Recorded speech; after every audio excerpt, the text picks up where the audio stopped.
Thanks so much for listening. Before getting into today's episode, I just wanted to let you know that I would love to add value to you, your organization, and those you serve through speaking, training, professional development, or coaching. Over the last year, I've been fortunate to work with those in higher education, pre-K-12, and more recently, the corporate space. To learn more, visit my website at cjleadership.com or send me an email at chris@cjleadership.com. I can't wait to hear from you, and now on to our episode.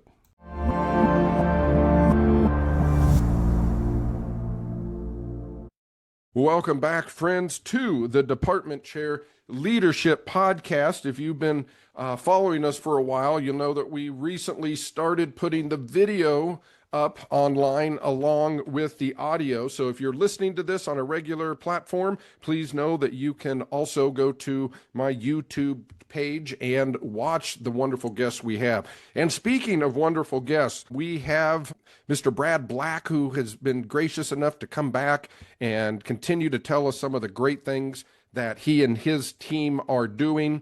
You can go back and listen to part 1 and 2 just to get a feel for what we did last time. Just to give you an overview, Brad currently serves as president and CEO of HumanEx Ventures. It's an organization that helps businesses, school districts, and athletic teams by implementing tailored processes that identify and nurture employees based on their strengths, fostering diverse yet harmoniously complementary teams, and instilling a pervasive culture of positivity within organizations. Previously, Brad served as the vice president of human resources for the Stryker Corporation and also VP and senior managing consultant for the Gallup Organization, where he was inducted into their Hall of Fame. He's an expert practitioner and consultant who has dedicated his career to redefining the value of human capital, and his experience has reshaped organizations worldwide, emphasizing the critical role of talent, culture, and teams in achieving excellence. And his current book, by the way, which you need to pick up a copy, is called Talent, Culture, and Teams, The X Factors of Excellence, which Jon Gordon himself calls a masterclass in organizational transformation, showcasing how a focus on talent and culture can propel teams to unparalleled success. So, Brad, thank you so much for joining us once again. Always a pleasure to have you on. Our listeners are going to get so much value from your expertise and your words of wisdom today. Welcome to the show. How are you doing? Terrific. Thank you again. I appreciate the opportunity and the privilege, Chris. You do great work, and it's fun to be able to pour into others. Well, I appreciate it, and it's certainly an honor to me. Brad and I are both native Nebraskans. A while back, Brad was on Coach Pettit's podcast. If you don't follow Coach Pettit's podcast or even Coach Pettit on social media, great follow, wonderful tidbits of wisdom. And it just means a lot to me as a native Nebraskan, I guess, and certainly always been a great volleyball fan and fan of Coach Pettit and then Coach Cook to know that you're also on my podcast again. Brad, as we record this here, we are getting close to the summer months, and you have been instrumental over the years through HumanEx in starting a summit in Kalamazoo. And then last year, summer of 2024, you and your team brought the first HumanEx Summit to Omaha, Nebraska. Thousands of people came, myself and a team included. Some of the best keynote speakers on the circuit were there. You're doing it again this summer. There's time as you listen to this. There will be time, I think, for people, even if you get an individual ticket. But anyone that's listening, whether you're in the education space or not, what do they need to know about this wonderful opportunity, and why should they, along with a team, why should they attend? Yeah, it's one of those things when you talk about how do you pour out of an empty, vessel. And so you've got to pour into yourself so you can pour into other people. It's kind of like, on the airplane when the oxygen thing comes down, you got to take care of yourself so you can help somebody else. Leadership's the same thing. You cannot pour into other people when you're not pouring into yourself. So when you can go be educated, inspired, when you can go network, and then on top of that, when you can take a team and say, I didn't go to Disney World by myself. I didn't go to the Amalfi Coast by myself and take pictures and reflect on a great experience. I went with others. We have memories together. Well, go to the summit with other people. You have memories together. You'll never forget that breakout or that keynote or that, whatever it might have been. So it's a phenomenal partner and team building experience where you like, I want to go again. And what people will recognize, it doesn't matter geography or size of organization or industry or profession. It's all about leadership. Leadership has no boundaries when it comes to borders, when it comes to titles. Leadership is leadership.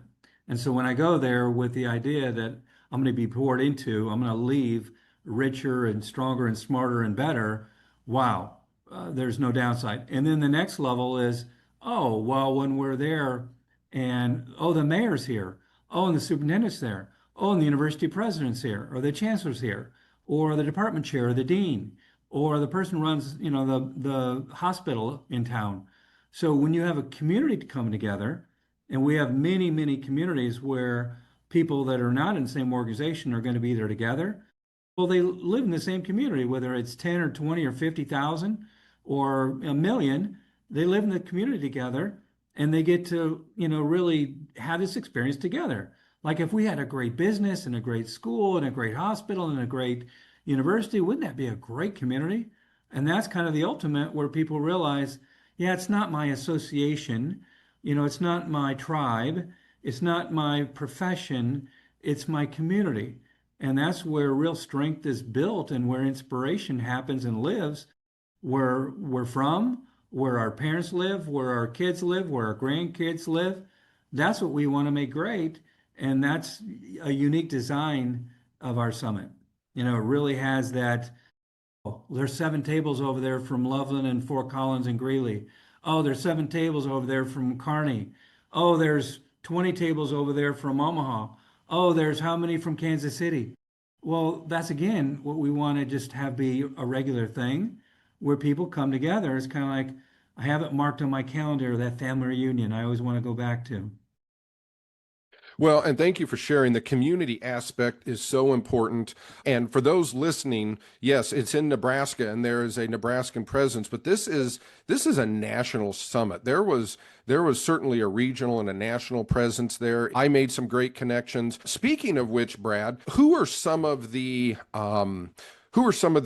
key, I guess, speakers or topics that you are excited to have in Omaha this year? And that is June 25th and 26th. Yeah. Well, some very popular high caliber ones returning. John Bacon, 6-time New York Times bestselling author. He'll be coming out with a new book, Edmund Fitzgerald, this fall. But, also known, Let Them Lead is its fourth printing, phenomenal, phenomenal leadership book. So he's coming back, very popular. Inky Johnson's kind of like the goat of national speakers wherever he's at, whether it's an NFL team, whether it's a business team, whatever it might be. So Inky Johnson will be there. Don Yeager, a 12-time New York Times bestselling author. He wrote Deion Sanders' life story, Walter Payton's life story, Joe Namath's life story, Bubba Watson's life story, Jack Nicklaus's life story. He's like the guy who's written the life stories of about everybody you can imagine. And, he's just finishing one for the Delta CEO.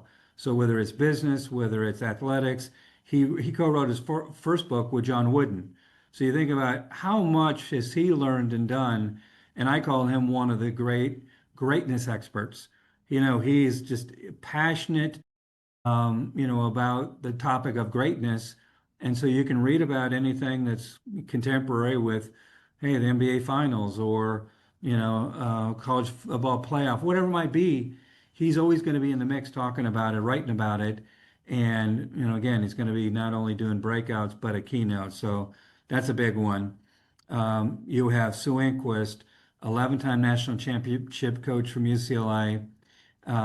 Also a critical factor in the Tokyo gold medal and the Paris silver medal brought back by the women's volleyball team, integral to that success, and also a grad school professor, instructor at UCLA with our book. So there's a breakout she's going to be doing with you, Chris, with this, why wouldn't we let 22, 23-year-olds learn from people who've been doing this for 40 years, all the nuggets that they're going to learn. Let's give it to them now. So she's going to be a huge addition. And then Stephen Mackey. Stephen Mackey is the number one guy in the state of Texas on character development content. His content is in over 1,000 high schools in the state of Texas. So he's the guy in the state of Texas. And so again, whether it's business, whether it's athletics, any field, very powerful message. Author with Damon West of a book called The Locker Room. Just phenomenal. So it's 6 back to back to back over 2 days keynotes from any one of those would make a conference by themselves, and you get 6 of them. Yeah, for those of us that follow the leadership and training space, that is an all-star team. And you're right. They've all can headline and carry a conference on their own. And to have them in one place. I tell people, those of us that remember when you would buy an entire album or CD for one song, when you go to HumanEx, every song on the album is worth listening to. And I tell you what, it's by far the best comprehensive leadership summit or conference I've been to. And the other thing that's important, and I'm glad that you encourage this aspect, is come with a team. And it could be a team that you work with full time. It can be somewhat of an eclectic team that I have a group that I work with, but also some of our stakeholders, because there are a lot of unintentional, I guess, side conversations that emerge. And I know that last year, it gave me something to work on going into year 9 of my leadership journey. I'm going into year 10 as we sit here today, and I know it's also going to add value as well. So what are some different ways? I assume, obviously, in the future, if somebody's listening and they want to bring a team or get a table, I assume it's still possible, though, if somebody just wants to check it out on their own, Yep. is it still possible for them to just get a single pass or a single ticket? Yeah, we made that possible this year. So going to, the HumanEx website, you go right to a website for the summit, and you can sign up, pay for it, and come. Again, we want to make it easier.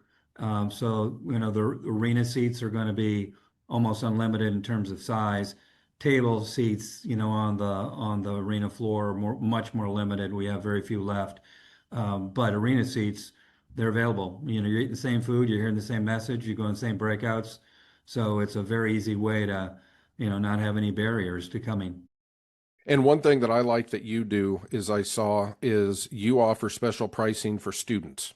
Yes. I believe I saw that. And that is so important. So if you're listening to this, if you're in teacher prep like I am or anything, whatever you do, if you're preparing people to interact with other people and humans, they're going to lead. I think that's another powerful, powerful form of professional development. Brad, what are some of the main things, services, programs that HumanEx delivers? So if I'm in higher ed, if I'm a K-12 superintendent or principal, and I'm listening to this for the first time, what does that college president, dean, provost, or district superintendent need to know about how HumanEx can help them? I would say number one, and this is part of the reason why I devoted 6 chapters of our first book on the topic of talent, in a world where this is your greatest gift that you've been given by God and your parents, most people don't know the gifts that they have. And if you go through life, I sometimes equate it to if you had $1 million in the bank, but no one ever told you the bank it's in, and no one ever shared the PIN number, you'd have it, but you don't have access to it. So when we do, and this is a very scalable, instrument or series of instruments. So we have for physicians, we have for leaders, we have for people in healthcare, people for in education, all walks of life, student athletes, cadets at West Point go through our assessments all the time. Student athletes at Kansas, at UCLA, at Clemson go through our assessments all the time. But I would say the most powerful is for that leader to say, I want to know my gifts. And if somebody was going to ask me to write them down, I'd probably, run out of my, what I'm confident about saying is a gift, a talent, And I'm not talking about a skill. I'm not talking about knowledge. I'm not talking about experience. I'm not talking about education. I'm talking about a talent. Typically, people will run out of things that they would write out after about three or four things. And if we said, how about if we measure 27 that are unique, relevant to top leaders? And how about if we gave you the picture of your Himalayas, meaning the best of the 27 we're going to elevate, and you're going to get a chance to learn what that talent is. And in many cases, for the first time, know you had that talent. So rocket fuel, or basically saying, you know what, the muscles you were born with are like an Olympic athlete. If you would just lift weights, if you would just be conditioned, you could be an Olympian. Well, I didn't know that. So I use that analogy all the time with leaders because whatever walk of life, it doesn't matter the title, it matters that you're in a leadership role. So why don't you know the foundation that you're building your path around, your team around? As you select one more like your best, look for your supplements and look for your complements. But if you don't know your talents, then how do you know what you're going to look for as a supplement and a complement? You don't. You're guessing. You're Terry Pettit and I talk about this. It's like many times people go get someone like them and they have a clone. Well, the world doesn't need two people the same.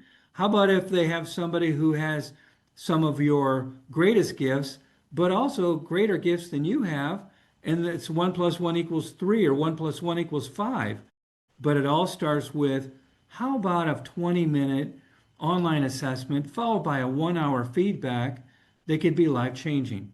That's a foundation. And the barriers to do that are very, very small. I mean, it's like connect with us. We'll talk about what's involved, devote 20 minutes, devote an hour, and we never have anybody regret that. Everybody's like, thank you. I didn't know anything like this existed.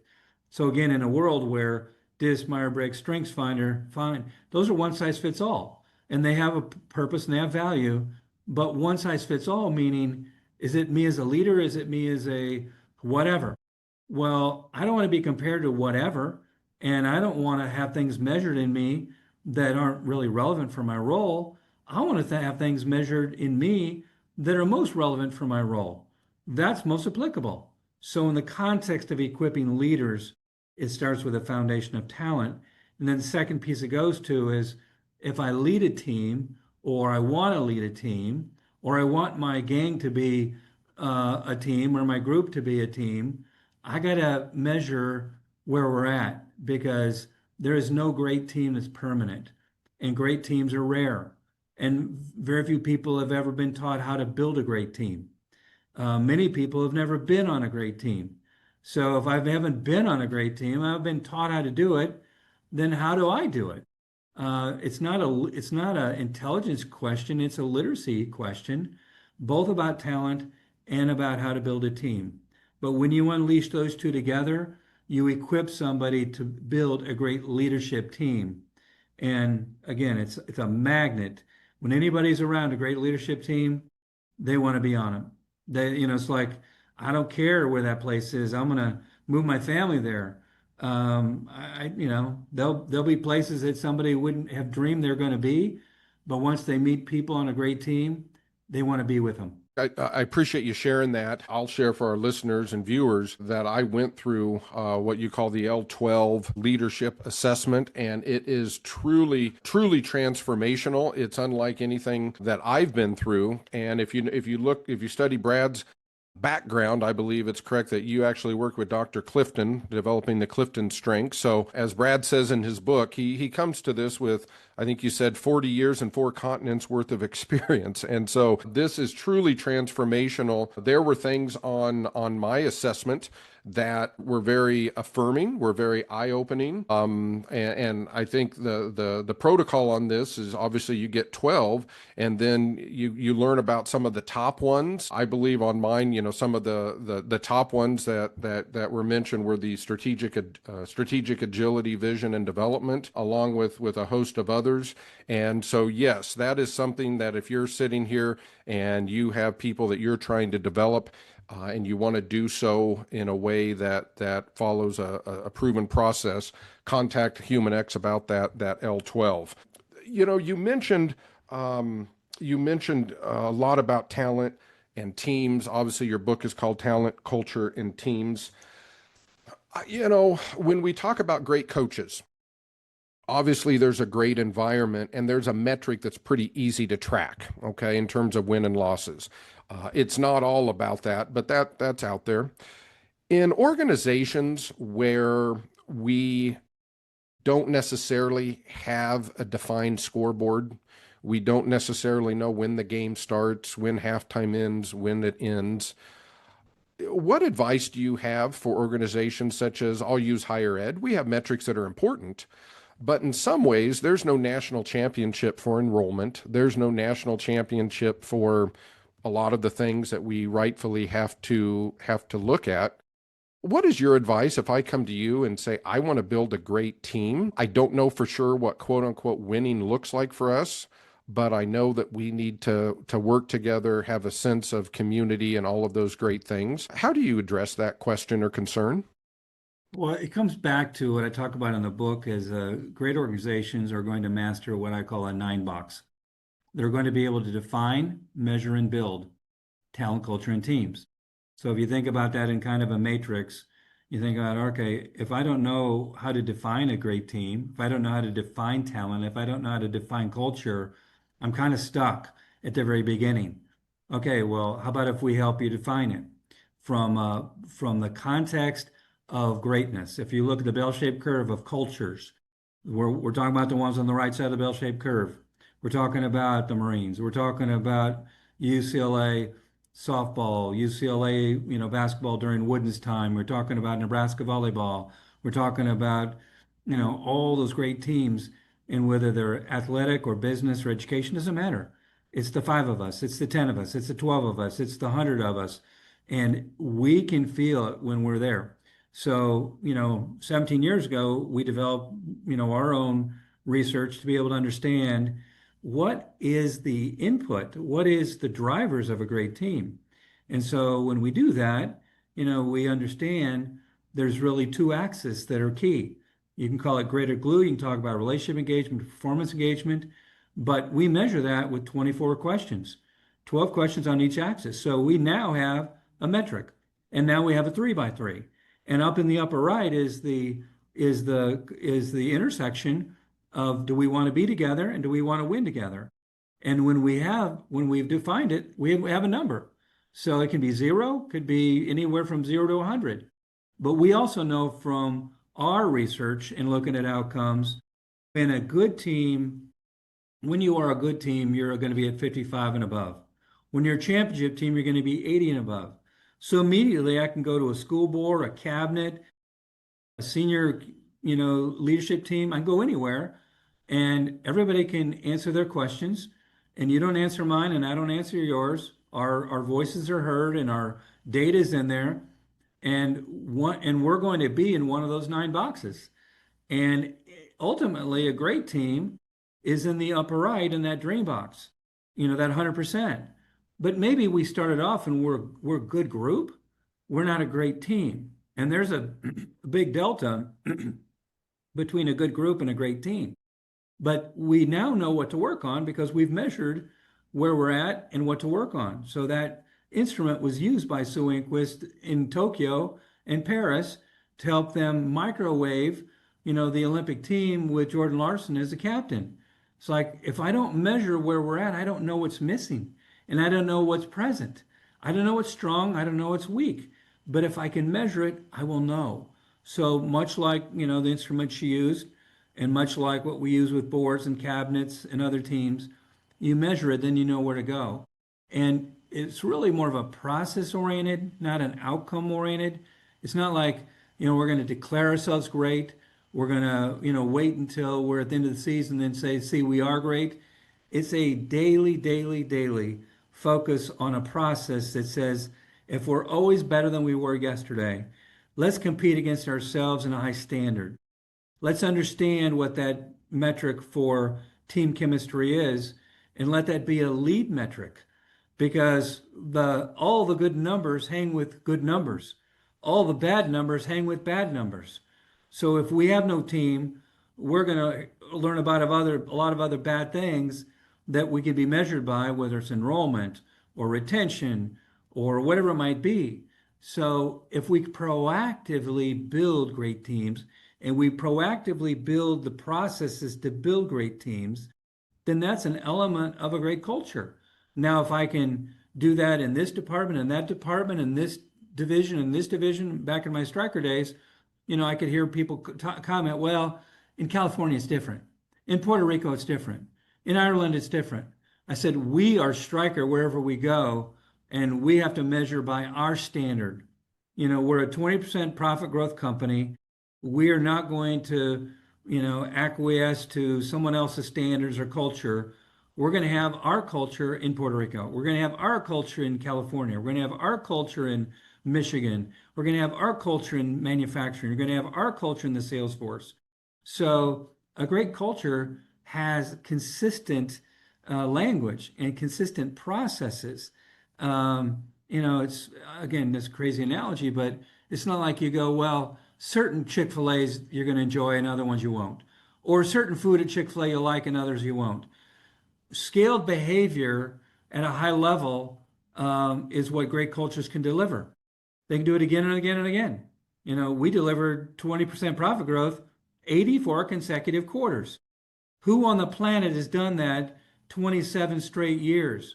Well, it's why Stryker's made millionaires and billionaires, because we delivered again. It's almost like the best of the Yankees against with the best of Alabama football, with the best of Nebraska volleyball.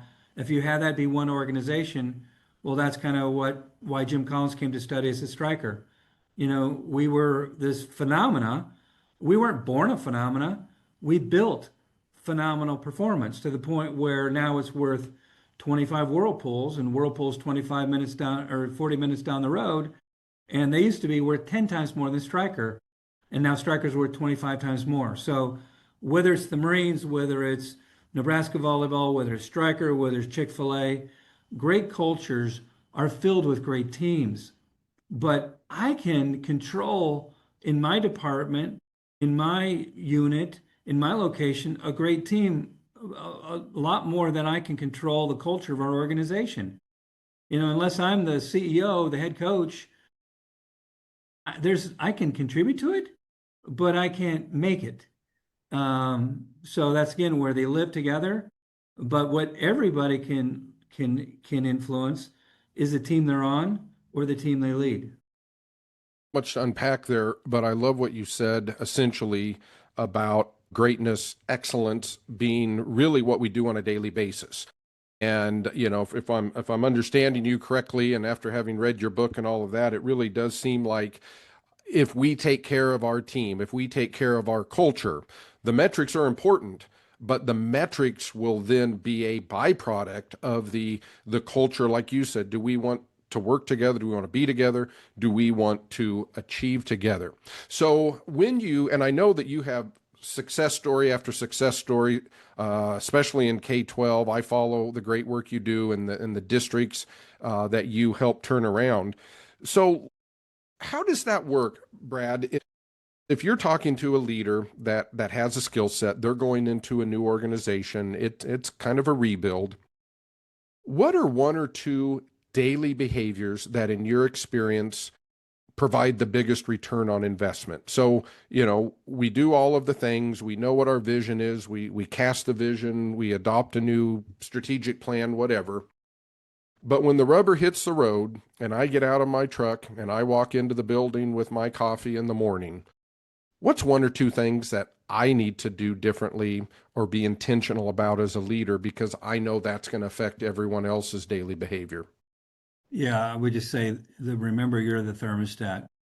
You're the one that will affect the temperature in the room more than anybody. And so how do you create that, I'll call it the 72-degree thermostat impact? Well, how about if I invest time proactively? How about if I get to know my people? How about if I demonstrate I care? How about if I appreciate and support? How about if I develop? So show up as a coach. That's what I would say. Show up as a coach. Show up as a servant leader. You're there for others. They're not there for you.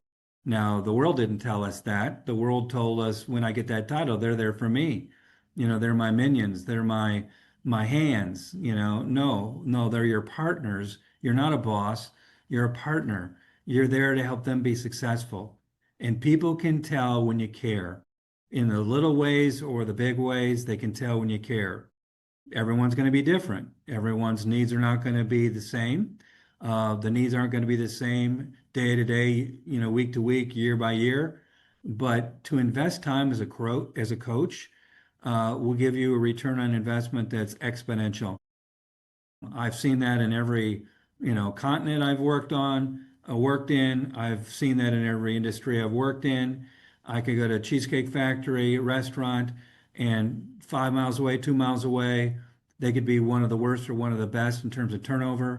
But if you go study the ones that have the best engagement, the best retention, they've got somebody who everybody says, I would follow that person anywhere. They care about me. They're here to support me. They appreciate me. So it's all those little things. They're not little things. All those little things are big things. And again, I would just say, the focus needs to be on other people and what they need. And if you're there for them, they'll be there for you. And you set the example by being there for them. Go above and beyond for them. Again, in little ways, big ways. Get to know them as a person, not just a performer. A lot of times we were taught, don't talk to them about anything beyond work because, that's taboo. Oh, so if I don't know anything about them, in terms of family, in terms of what's important, personal situations, I'm going to be a better leader? No, I'm not. I'm going to be a worse leader. If I know them, what's the chance they're going to trust me? If I don't know them, what's the chance they're going to trust me? I got to know them. And I got to know them by investing time.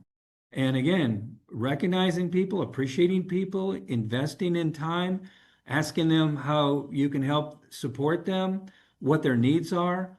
That's really the core. And again, the world historically has not taught us this. It's like, just do what I say. Old school, the coach who yells and screams. Well, think about Coach Osborne. He wasn't the yeller and the screamer. He was opposite. Nick Saban talks about when he went from his kind of yelling and screaming time, and then he realized, you know what? I want to be a transformational leader, not a transactional leader. And so when people walk across that line to say the very best are transformational, not transactional, it doesn't mean they don't work on winning, doesn't mean they don't work on succeeding, but if you're not affecting someone's life, you're likely not a transformational leader. And so it starts with those relationships. How are you investing time? Brad, everything you said there, if you're listening or watching, if you go back, rewind that a little bit, all of those great characteristics, you wouldn't be able to tell what sport they were coaching, what business they were in, what widget we'll say they were producing. And I think you're right. That is so important because leadership is leadership. And along those lines, you have told this story in the previous podcast because I know you have extensive experience hiring D1 coaches, deans. You helped hire a founding medical dean. And in your book, you even talk about that coach, teacher, leader, profile, if you will. Yep. I know in my world, be it higher ed or in my previous life in K-12, sometimes with the best of intentions, we, the quote unquote leader leaves and we hire another one. What is your advice? We'll say in higher education, you're hiring a chair, a dean, a provost, a president. Oftentimes tradition dictates we just find the old job description, update a few things, and keep it going. And I've often thought the interview process sometimes, I know in my experience, I've interviewed for different jobs, obviously. Very rarely have I ever done the things that I had to do when I interviewed on the job. I rarely get to go out and have dinner with a bunch of people on campus. No one asked me to go over and give a presentation on my research. But yet we oftentimes ask people to do that, certainly for leadership jobs. What's your advice certainly for those in K-12 or higher ed, when you're hiring that leader, what do we need to look for? What are some of the things that we need to really find out about them, things that perhaps won't be on that resume or CV? Well, there's a couple things I'm going to talk about. First of all, I talk about in the book the 9-box or the 5-box leader, and I've repeated that. There was a book published last year by Johns Hopkins Press by a couple of university presidents, and we did the research for the book, and we again studied greatness. And what I was sharing in the book when I was being interviewed was, if you want to watch people that succeed, struggle, or fail, look through the lens of these 5 boxes. That the ones who succeed are highly self-motivated. There's box number 1. Box number 2, they get stuff done. No one's going to do your work for you. I mean, obviously you'll have people to help you, but if you don't get your work done, you can't skip that. Number 3, the relationship. There's nobody who's going to be successful in leadership without relationships. It's just a fact. It's like a law of gravity, law of physics. Number 4, the rarest and the one that most people forget about and miss when they see, yeah, somebody struggled or failed. They couldn't influence outcomes. They couldn't influence behavior. They couldn't change people's opinions. Well, in leadership, you're going to be sometimes alone with your own view, your own vision, your own need, and you're going to have to convince, persuade, educate, work through things. There's times when you have to stand alone. Think about courage as a talent. It falls in the influence category. If you can't check influence, you're going to be severely handicapped. And then last but not least, thought process. So it doesn't say check 1 or 2 of those boxes. It says check all 5.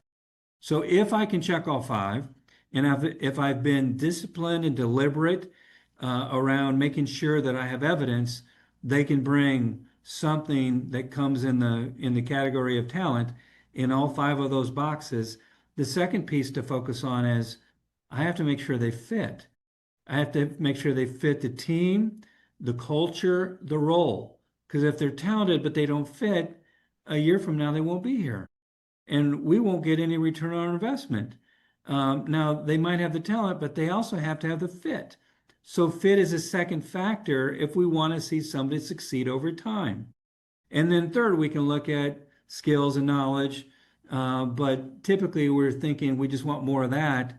Well, more of that is not the substitute for fit. More of that is not the substitute for talent. That's a third category, and that's easiest to figure out, and that's easiest to find. And that's usually the easiest to overemphasize because if we just said, oh, if they had more experience, how about why do they need more experience doing the same thing they've already done? And at some point, they have enough experience. They have enough knowledge. Is it one more degree that's going to make them amazing? Not until they get that, next set of letters will they be amazing. Not true. Not true. Again, I, use this as a comparison from my Stryker days. I took a 5-year period and I looked at our top leaders. Our top leaders in this 20%, Jim Collins level, number 2 in his Great by Choice research, of our top leaders, 7% had graduate degrees. Now, people would tell us, no, you got to have everybody with an MBA graduate degree. Well, there's nothing against it, more education if they need it or they want it, but the degree is not going to make them who they are. There's no degree that makes somebody a leader. I don't care if it's a Harvard MBA, it doesn't make them a leader. It makes them more educated. And so we have to understand the difference between leadership talent and education. And the world gets that second piece really, really wrong all the time. They overemphasize, if I just had one more degree or degree from that name school or a little higher GPA, well, guess what? I mean, our presidents, didn't have Harvard MBAs, didn't have graduate degrees, but somehow they're running billion-dollar businesses and people wanting to come study them, whether it's Gallup or Disney or Jim Collins. We had people come to study our leaders all the time. So back to the foundation of, can you check 5 boxes when it comes to leadership talent? Do they fit the role, the team, the culture? And do they have the requisite skill sets or knowledge base at a minimum level as a threshold, to be in this role where we set them up to succeed? I could follow the path of many presidents, division presidents, group presidents, CEOs at Stryker and elsewhere, and they were always going to do a job they'd never done before. So it's not like we'll invite you back after you did it. Well, where am I going to go learn how to do it if you don't give me a chance? Well, we'll go steal somebody else's, someplace where they've already done it. That's what the world does. They just go to steal from somebody else's team versus why don't you grow your own? If you knew talent, you'd be growing your own. So the bench that we built was so deep and so rich.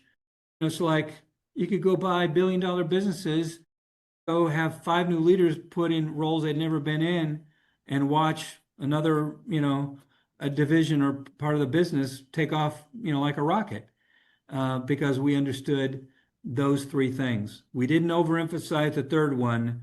We didn't underemphasize the first two. So that's the framework I would always use, and your batting average is going to be ridiculously high. I'm glad you mentioned that, Brad. Sometimes, whether it's hiring a coach or any other leadership position, I even mentioned this in my department chair leadership book, is I think we all have leadership DNA. I think we all have a pattern. And I like to use coaches for an example. Those of us that are Nebraskans, had Tom Osborne in 1978 decided to go to Colorado, and he was very close, I think it's safe to say that Colorado would have developed a great football team, power, running, all of the things, right? Had Nick Saban stayed at LSU or gone to the Dolphins and then went to another team not named Alabama, his DNA, his leadership pattern would have followed him. And I do think it's interesting sometimes is we have proof of concept can be positive or negative, or it can be somewhere in the middle. Oftentimes you're right. We will hire, we'll say, a college president or a coach who's already done it, thinking that the version we get of them when we put them in a different zip code and a different climate is going to look different. And why would it? That's who they are. So a question that we talk about sometimes in higher education, I'm curious at your perspective, is sometimes people have feelings about skipping steps one way or the other. There's just like in football, you need to be a position coach, then a coordinator, then a head coach, whatever.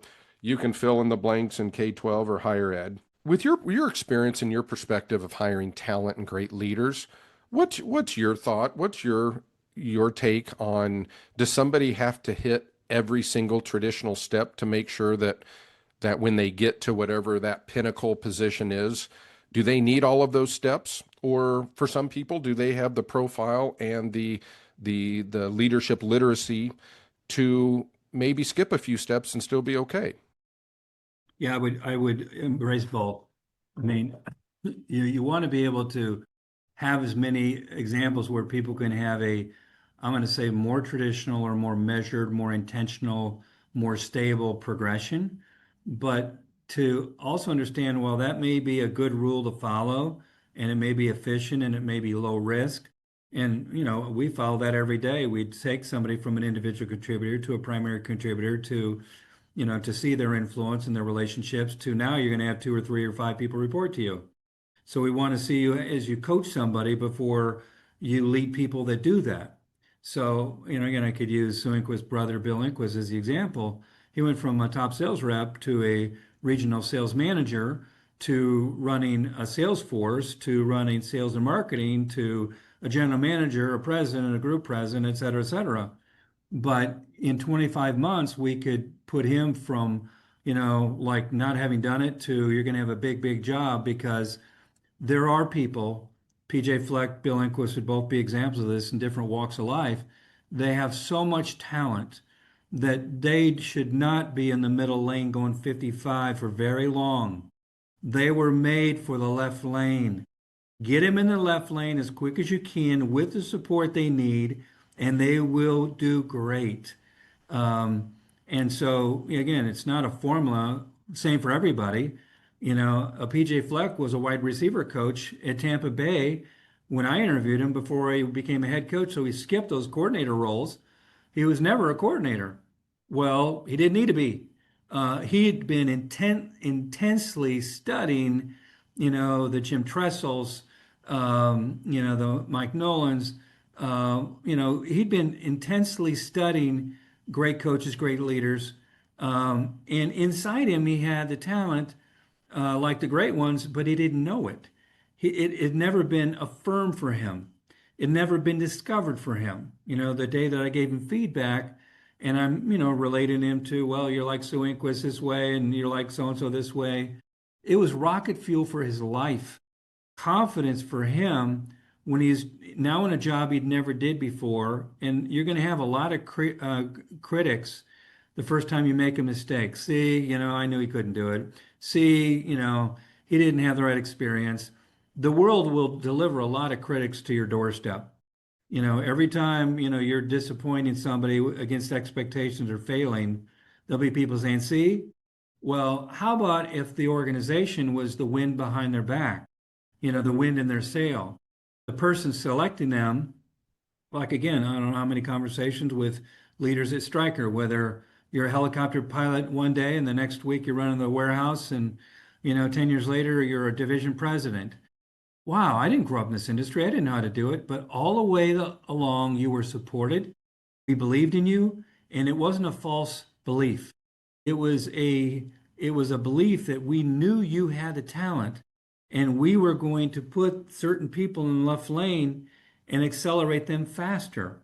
So again, there's not a one size fits all, but if you don't have the confidence that that person has a talent, then why would you set them up to fail? You gotta check that box first. That's why I go back to the 5-box leader. If you have proof, if you have evidence, if you have confidence, you can check those 5 boxes. Then, maybe you want to, work with someone like us to validate it. But once you have that, your job is now supporting them. Let's make sure I give them everything they need in order to do their job well. I mean, we see this in K-12 where somebody's not performing miracles the first year and they ask them to leave. And then they do it again and do it again. And there's times like, how many superintendents have you had in the last 3 years or 4 years? Oh, we've had 3. Well, who would want to take that job after it's obvious you don't support and that you're acting like you're a gambler with someone's career and someone's life? It looks like you're not just a gambler. It looks like you're drunk and a gambler, that you don't know what you're doing. So stop. But that's school boards, that's search committees, that's CEOs with an ego that don't know what they're doing. I've seen it all. Instead of saying, you know what, this is someone's life, this is someone's career, this is someone's family, this is someone's success. Let's be careful with this and let's give it the attention it deserves and do everything we can to make sure that, this is a, 85, 90% success rate that we're going to create by design. Well, that's because if you create a process where you're selecting for talent and fit and the threshold of what we talked about before with knowledge and skill. I was 28 when I went to Stryker. Everybody else that I was interviewing against was 45 to 50. So my experience by quantity didn't match, but my experience by quantity exceeded in many cases. And I was uniquely wired for a turnaround job. So, people would say you're crazy, but if an organization can really understand the talent they're getting and support them, then they're doing what the responsible leader organization would do. Please go back and listen to what he just said about the importance of getting the right people in the right place. I love the analogy of not letting certain people hang out in the middle lane too long. Love that analogy. Well, Brad, hey, you're always so kind to give your time and pour into our listeners. The students that I have in leadership are familiar with your work. If you can see, this is the book here, Talent, Culture, and Teams: The X Factors of Excellence. I'll put the link in the show notes. Get this, not only for yourself, make it a book study. This is wonderful. I don't care what business or corporation profession you're in. You got to learn how to go after that great talent, create a great team. And again, HumanEx Summit. It is in Omaha, Nebraska, June 25th and 26th. It's a great investment for you and your team. If you can't make it 2025, it'll, I assume, be the same time of year, June of 2026. Brad, thank you. Any final thoughts or comments as we bring the episode to a close? No, again, just thank you, Chris, for pouring into other people, equipping other people. I know there's a lot of people that have a lot of respect for you, and you influence a lot of people to think different, do things different. You know, as you bring a team to the summit, just know that you're giving them a great gift to have something that, like, wow, I never knew. Just like a Jim Sutphin will talk about wherever he goes, it was a life-changing experience for him to go to the summit. And we hear that by the thousands. I mean, we've heard that for many, many years. And so that's probably, you know, number one passion for me is to create that environment where leaders can learn from others and just be, you know, like they leave with rocket fuel. So again, just encourage people to, you know, whether it's buy the book, study the book, come to the summit, you know, just sign up for a life of making a difference. You know, and if you sign up for a life making a difference, you know, you're going to look back at some stage of your life saying, I've made a big difference. But, you know, I've got a great return on the gifts that were given to me. And that's the best way you can pay forward. That's a great way to close out. Sign up for a life of making a difference. Leave a legacy of impacting those you will never meet through your influence on other human beings. So that's going to be my challenge to you then. Wherever you're listening, whenever you're listening, to what extent are you signing up and leaving a legacy, meaning influencing others, making a difference? I encourage you all to continue doing that, or maybe taking steps to start. Brad Black, thank you so much. Current CEO of HumanEx Ventures. I'll put everything in the show notes, the book, HumanEx website, all the great things that you need to know. And yes, look into the summit either this summer of 2025 or certainly June of 2026. So Brad, thank you. As Thank always, you. thank you to our listeners, our viewers. I know this added value to you and, more importantly, your organization and the lives of those you serve. Appreciate your time. And as always, we will see you next time. All right. Thank you, Chris. Appreciate it. Take care.